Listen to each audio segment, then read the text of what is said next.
Hi everybody, welcome back. We are now going to talk about rational functions in this section. So a rational function is very easy to define. It's just a ratio of polynomial functions. So you have one in the numerator and one in the denominator. The only thing that's not allowed is g of x is not allowed to be the zero function. So basically we can't have the denominator be defined to be zero for any value of x is basically what we're saying. So, examples of rational functions. So we have h of x equals 5x squared minus 1 over x cubed plus 3. You can have constants in either spot. So you can have 4x to the fifth minus 3x squared plus 1 all over 7. That is a rational function. You can have h of x equals 3 all over x to the fourth minus 9. That is a rational function. But what's some are not examples? Well, not example. So you can have things like h of x equals 3x over 4 all over 5x squared plus 2. So notice that the numerator is a rational function, not a polynomial.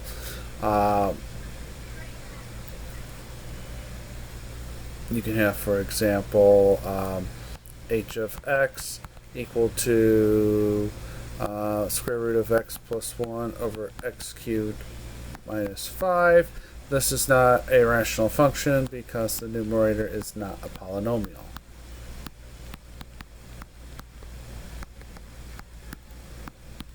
So those are some of the things that can go wrong here. So let's look at two of our primary examples, which we'll be using in the section, and then we'll talk about more of these more complicated types of rational functions when we discuss polynomials in depth. So let's look at our first function and change into a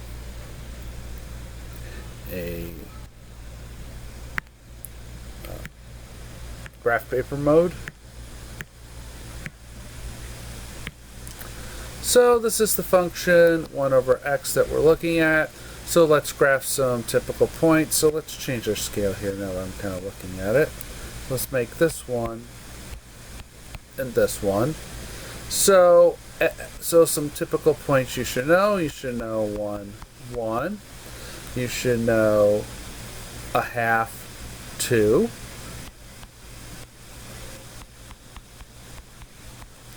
We should know a quarter, 4.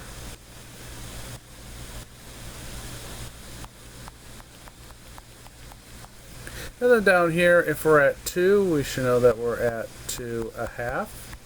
If we're at 4, so 3, 4, we should know we're at a quarter.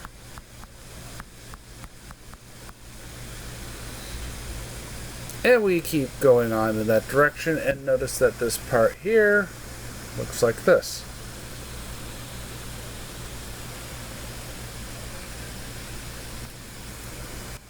Notice that this will always approach 0 here.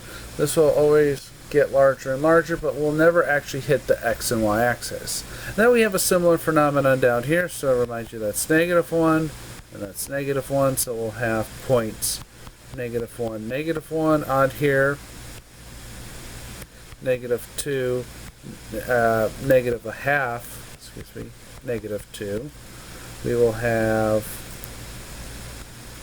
down here negative a quarter, -4, and then going out this way at -2 we will have the point -2, negative a half, and then let me see, 3, 4 at -4 we will have a negative quarter, and notice that we just get another thing that looks like what we have in quadrant 1. And again, we will never actually hit the x or y axis. We will always approach them, but never quite hit them. So what are some of the properties? So some of the properties we have is that the domain and range are the same for this type of function. That's not true with all rational functions, just 1 over x. So it's negative affinity to 0, union 0 to affinity. So notice that x equals 0, we are not defined. And notice that we never actually hit the y-coordinate 0. So if we look at this line, let's see, draw here. If we look at this line here, notice that our graph never actually hits it. Let me see, end behavior. So this is the first time we've had end behavior that doesn't go to infinity. Notice that as the x values get really, really large, notice that they keep getting closer and closer to 0, but never actually quite get to 0. Just think about it. If we have the x-coordinate is 100, then we'll have 1 over 100. If the x-coordinate is 1,000,000, we'll have 1,000,000th. If the x-coordinate is 1,000,000,000, we'll have 1,000,000,000th. And the same thing we have over here.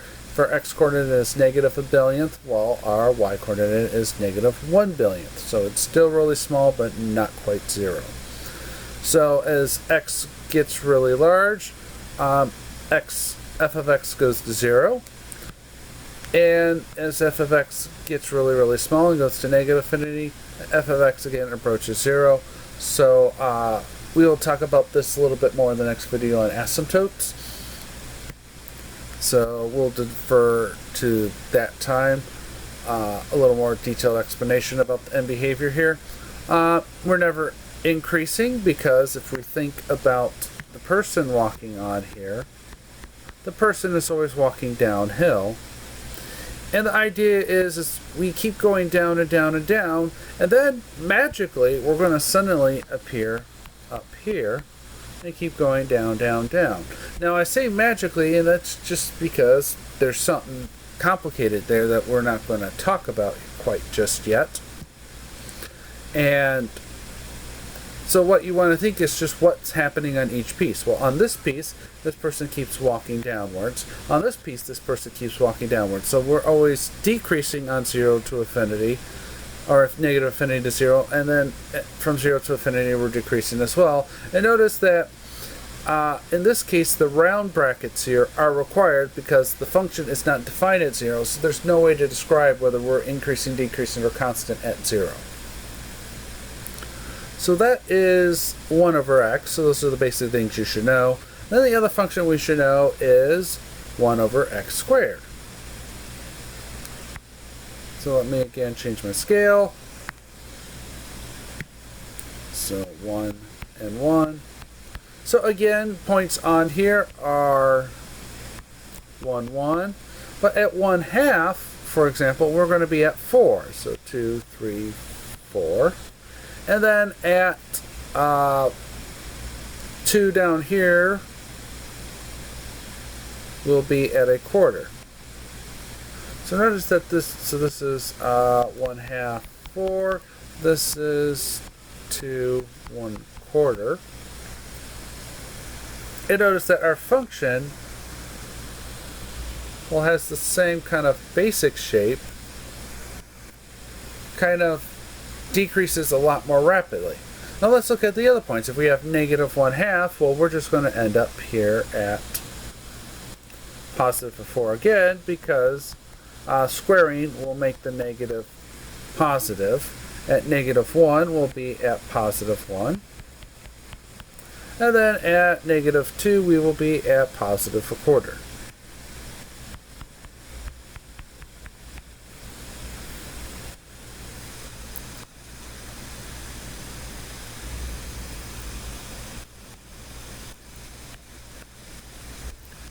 And again, we're never going to quite hit the x-axis, and we're never quite going to hit the y-axis.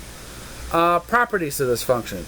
Again, our domain are all real numbers except for 0, but notice that when I draw vertical lines, down here I'm not hitting anything.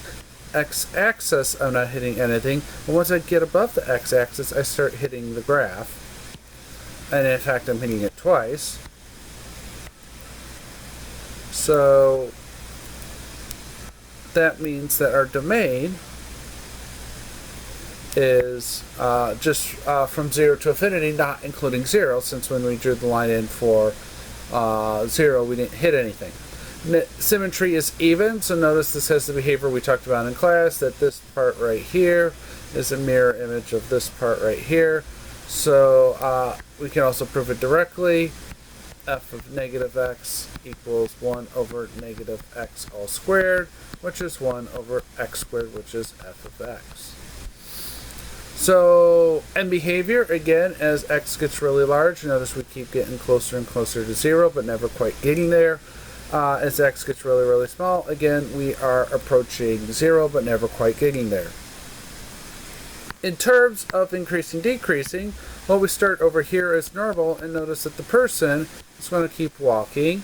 We're going to get over here, and they're going to keep increasing. You know, they're going to have to hold on, you know, and keep climbing up that way. But then they're going to get to the top of the hill at infinity, and they're going to quite hop over. And then they're going to be over here, and then they're just going to start sliding down the hill. So let's draw a person sliding. Yay, we're sliding down the hill. And we just keep walking downwards.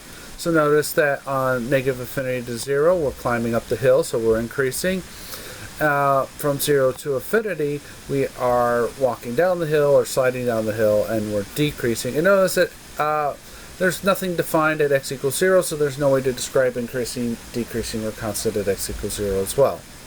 So those are the two basic functions we're going to use in this section. 1 over x squared and 1 over x. And so in the next video, we're going to talk about an important topic, which are asymptotes. See you then.